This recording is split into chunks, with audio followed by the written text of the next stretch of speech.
Good Thursday, ladies and gentlemen. I'm meteorologist Mike Ottenweller here at the National Weather Service in Anchorage. You have tuned into your Alaska weather, brought to you by the National Weather Service and NOAA.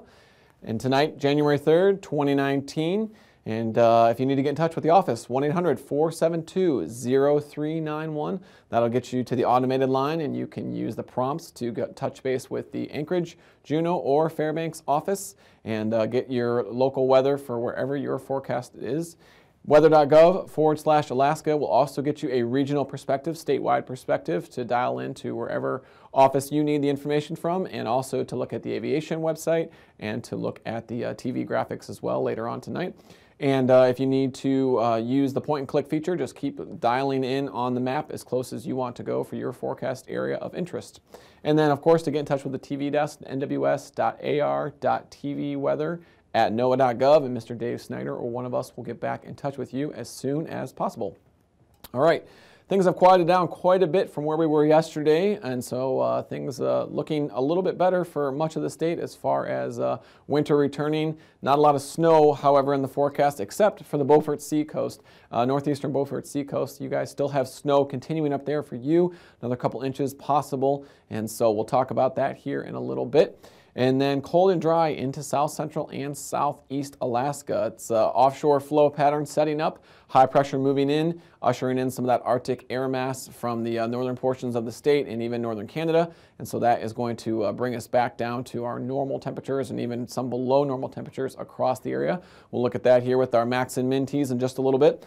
And then stronger storms are going to start developing out over the Bering Sea. That's where that cold air is meeting up with that warm air. And when you have that environment, it sets the stage for development of systems. And so we'll be watching out there for the potential next couple storms to move in. And usually when those storms take shape, that causes a pattern change downstream. And so that's where we would see pattern changing for the rest of the mainland Alaska and even into southeast Alaska.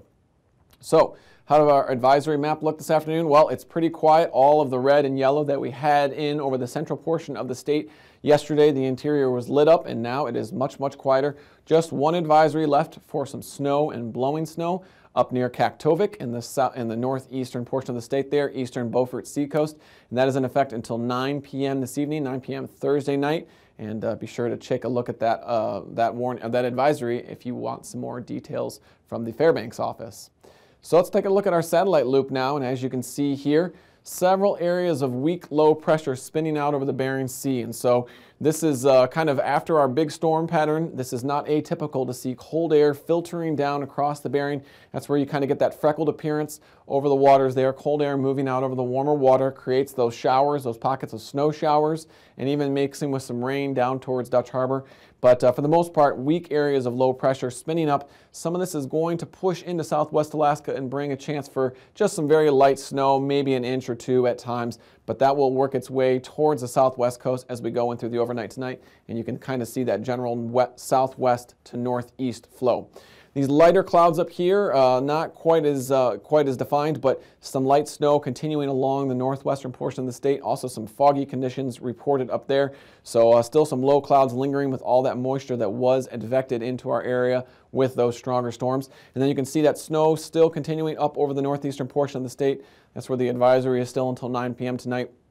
And that is the remnants of our stronger system that moved through over the last couple days. Now let's take a look a little bit closer towards south central and southeast Alaska. You can see kind of this diminishing wave. This is not really anything that's going to make its way towards the mainland. Diminishing wave of kind of weak low pressure actually being kind of shunted by higher pressure coming in from the North Pacific. And then a weak area of high pressure developing here as well. And that's what's going to slide over south central Alaska. Brought most of the area clear skies for a good chunk of the afternoon, and we'll start to usher in some of that colder air.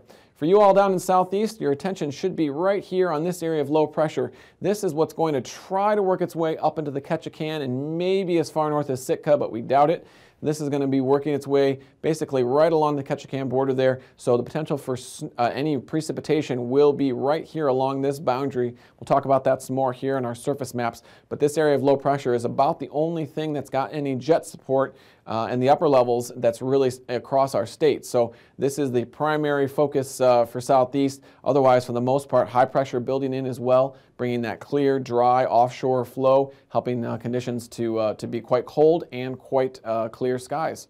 So let's look at our surface maps here and let's talk about exactly what's going on with the area of high pressure. So it's not a strong area of high pressure, but it is cold enough and strong enough to start to displace this area of snow and start to clear things out across much of the southern half of the state. So still some snow showers being reported across the eastern portion of the Copper River Basin, maybe even down through the Yakutat area, just some light snow showers as this departing area of lower pressure is moving off of the mainland. And then that light area of snow up along the Arctic coast there with some pockets of blowing snow, hence the advisory still out there until 9 p.m. tonight.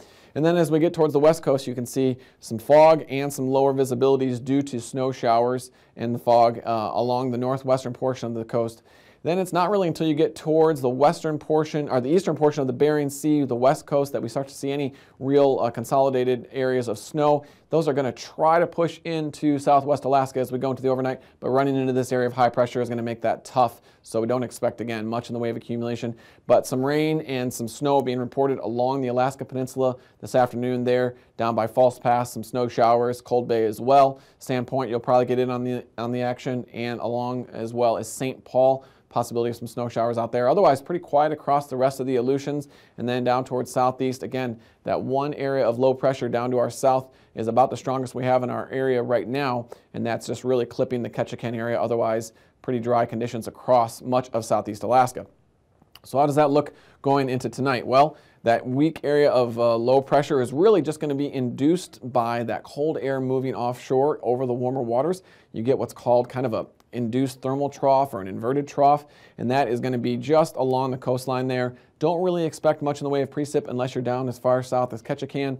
Possibility of some light snow showers up towards White Pass, maybe even clipping Yakutat, but for the most part, pretty quiet weather with just offshore flow developing for southeast. Towards south central, the biggest story for tonight is going to be the threat of fog across the Copper River Basin and across the Cook Inlet area. More likely across Cook Inlet, where we have some water available with the Turnagain Arm, the Knik Arm, to provide that water source for the fog. Otherwise, as we look towards the mainland here, you can see this area of high pressure continues to build in and is going to slip off to the northeast and help to knock that area of snow over the Beaufort Sea coastline, help to knock that off to the northeast out of the state. As we look back towards the west coast, you can see here that area of lower pressure has finally made its way into Point Lay, and that's where we do expect some snow to return, a little bit more steady snow in nature, as well as southwest Alaska. You could see some more steady snow as we go through the overnight as well. Our developing area of low pressure is down here, and that's where we see our biggest threat for storm force, any kind of storm force winds or really consolidated areas of precip. Otherwise, the Bering Sea is dominated by mostly rain and snow showers across the area. And then as we go into Friday, that area of low pressure is down to 967 millibars, starting to make its way up through the Aleutian chain, and with that, expect some rain, warmer air coming up, bringing in some rain, replacing the snow. On the backside of this is where we'll see the snow, and we'll keep an eye on that because that's the possibility of some blowing snow concerns when we have these deep lows develop in that cold air. You can bring in some blowing snow threats on the backside of these systems. But out over the southwestern portion of the state, that one area of low pressure starting to slide through a little bit now and bringing those snow showers as well as some reduced visibilities due to some freezing fog to much of the southwestern portion of the state. Snow showers will continue for Kodiak Island and possibly mixing with a little rain there along the Alaska Peninsula, but kind of pinch between these two areas of high pressure, neither of them overly strong, but helping again to bring in that cold, dry air and some weak offshore flow for parts of Valdez, Copper River Basin, Copper River Delta, and really just helping to dry things out along the northeastern portion of the state. Down towards southeast, that's that area of low pressure at 995 millibars, still keeping most of the precipitation by Dixon Entrance or south of that area, otherwise just some rain showers out over the Gulf Coast. These lines of pressure, watch as we go into Saturday, get a little bit tighter, and so the offshore gradient is going to increase. We'll be watching that to see how that impacts marine areas, possibility of increasing northeast or east winds depending on the orientation of the marine area and the terrain in that area. But we are going to be watching that as we go into the weekend with some of this colder air dropping in from the Yukon Territory. Otherwise, just some light rain showers out over the Gulf of Alaska for mariners. And as we get back towards the mainland, cloud cover is really about the only threat, with maybe just a few weak snow showers over the interior portions of the state along the Alaska Range. Otherwise, pretty quiet weather across the mainland for Saturday. It's out over the Bering Sea where we'll be focusing our attention from the forecast offices. 965 millibar low now, and this is going to swing this front up towards the southwest coastline, changing over to rain as you get down a little bit further south, but definitely snow over the northwestern portions. And as you wrap around that area, you can see the tighter lines packed in there. That's the stronger winds, and so we do have pockets of blowing snow expected along the Pribilofs, and possibility of that moving into the southwest coastline as we go into the weekend. How about for temperatures now? So for southeast, with those clearing skies and relatively cold air mass starting to move in, you can expect lows Friday morning in the upper 20s, maybe even some teens there for the northern portions, and otherwise upper 20s to low 30s. For south central, you're going to be seeing one of your coldest nights in a while. Generally, temperatures hovering around single digits to about -5. You can expect -23 there in Galkana, and then out towards southwest, a little bit warmer with some of that influence from those clouds, about single digits out there. Towards the interior portion of the state, generally looking for temperatures in the -20 range, and over the Arctic coastline, -10 to -20. On into Friday afternoon, expect temperatures to rebound in southeast Alaska to around 30 degrees, upper 20s to low 30s. Around south central, temperature is going to struggle to get out of the single digits, and maybe even some below 10 to -20 around the Copper River Basin. Over the interior portion, definitely -10 to -20. Southwest Alaska, you're the warm spot with the lows, the highs in the 20s. For lows on Saturday morning, generally near 20 for southeast. Going to keep things quite cold over the mainland and generally around 0. This should be our coldest morning for the southern mainland. And then on into Saturday afternoon, starting to see things warm up a little bit for southeast, but still cold over the mainland. And now, aviation weather around Alaska. Okay, let's take a look at your flying weather now, heading up into the atmosphere.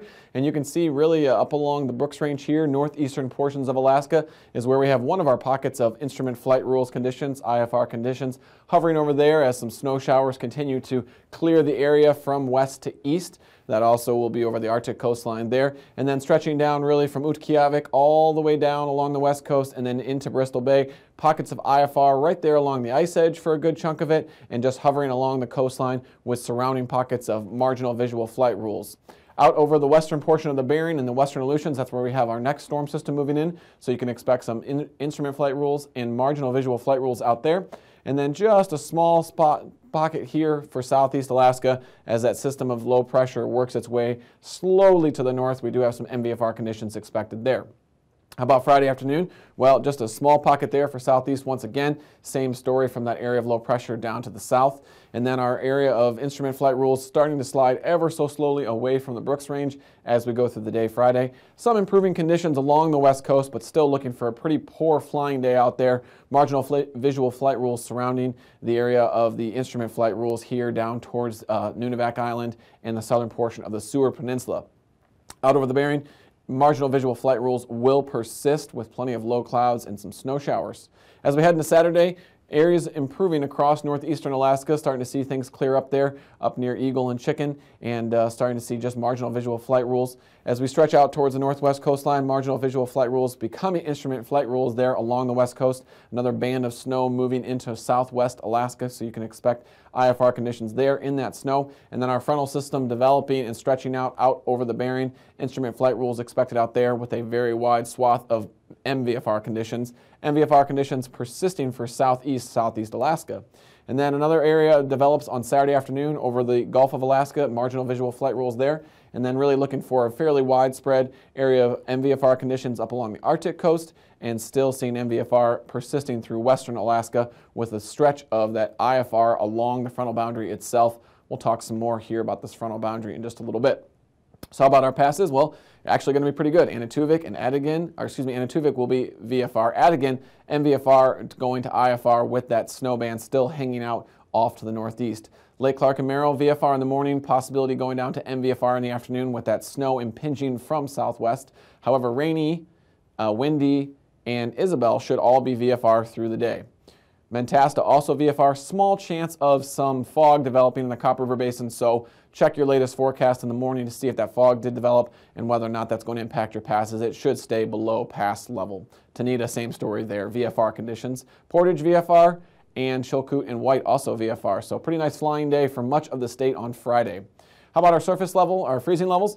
Mostly along the surface, along the mainland of Alaska, and not really until you get down by that area of low pressure does it climb up to about 4,000 feet. So that's reflected on our icing chart. Fairly widespread icing where you'd expect it there over the western portion of the state.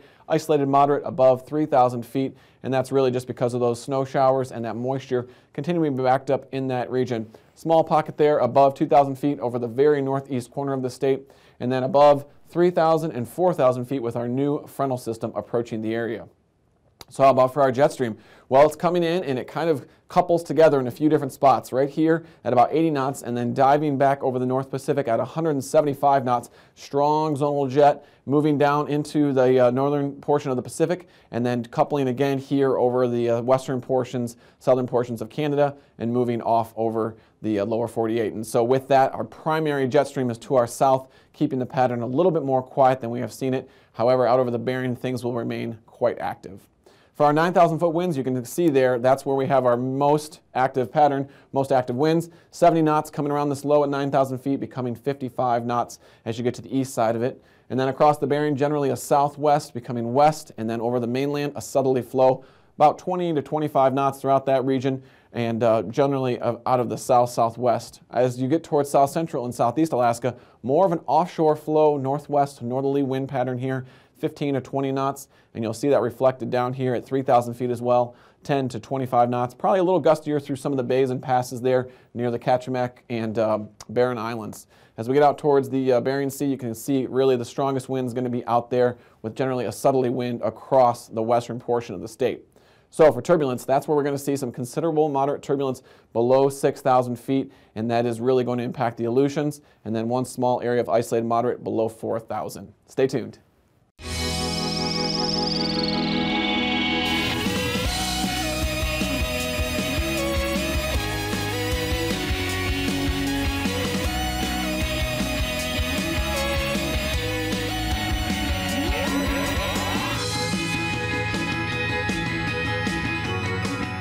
Looking up in 2019.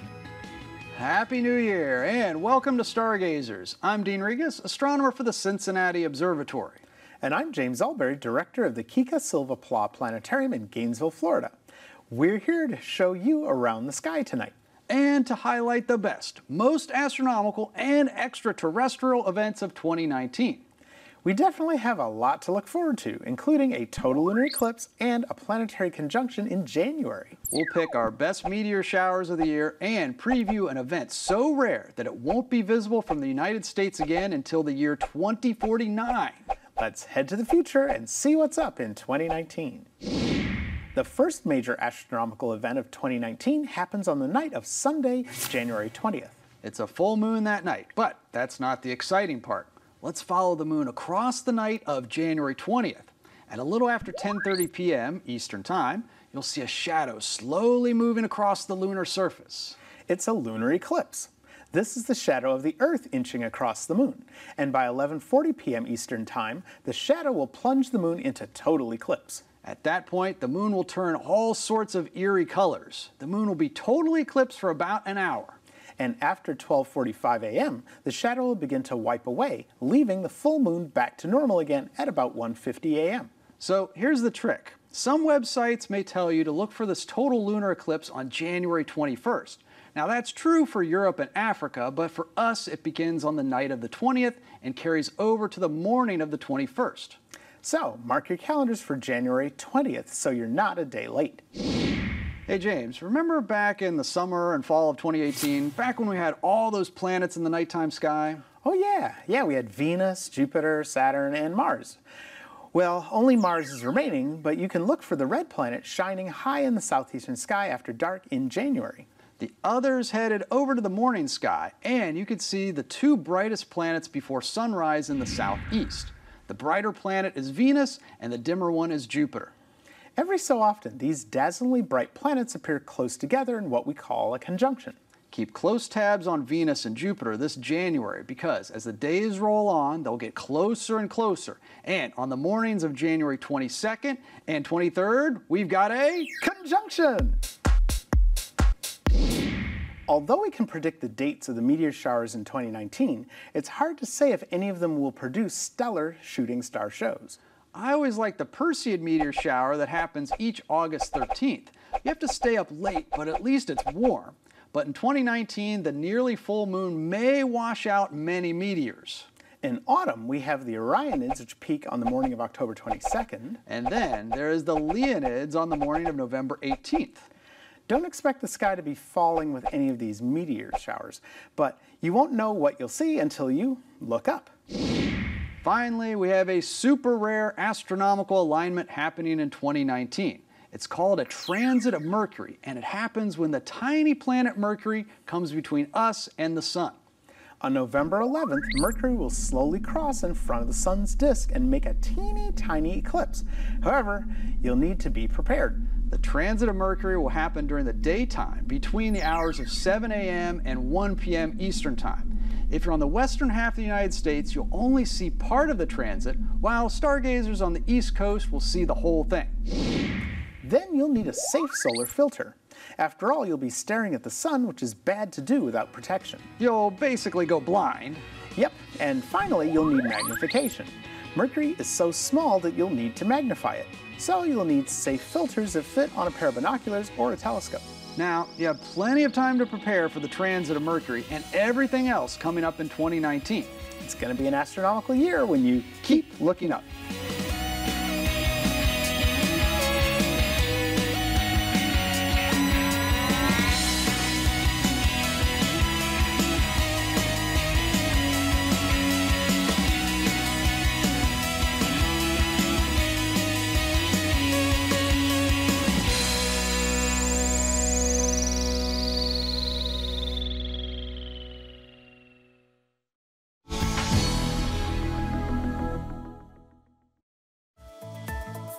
And now, marine weather around Alaska.